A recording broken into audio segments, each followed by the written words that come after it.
मैंने चुनरी लेकर आई, थाली पूजा की सजाई। मैंने चुनरी लेकर आई, थाली पूजा की सजाई। मैंने चुनरी लेकर आई, थाली पूजा की सजाई। मैंने चुनरी लेकर आई, थाली पूजा की सजाई।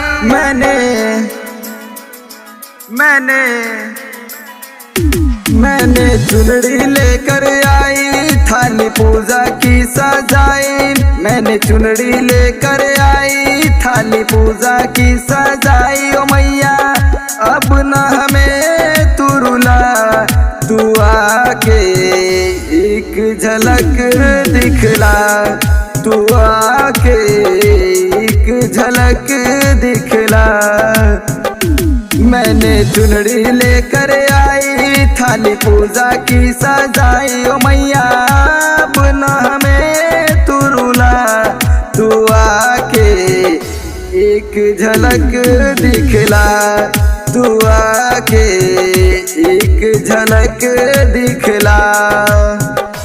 मैंने चुनरी लेकर आई, थाली पूजा की सजाई।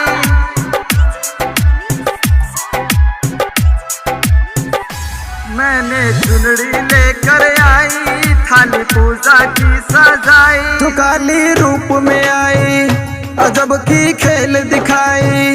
तू ही दुष्टों पापी का गला धर से हटाई। तू काली रूप में आई, अजब की खेल दिखाई।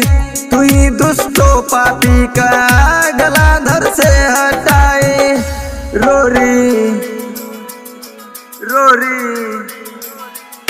रोरी चंदन लेकर आई, थाली पूजा की सजाई। ओ मैया अब न हमें तू रुला, तू आके एक झलक दिखला, तू आके एक झलक दिखला। मैंने चुनरी लेकर आई, थाली पूजा की सजाई।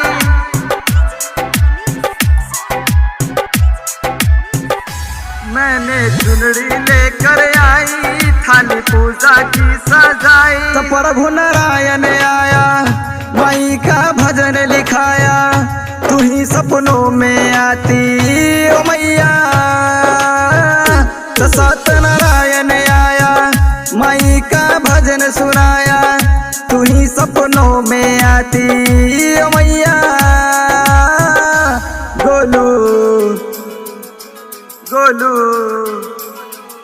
सोनू शरण में आया, के शीश झुकाया। ओ मैया अब न हमें तू रुला, तू आके एक झलक दिखला, तू आके एक झलक दिखला।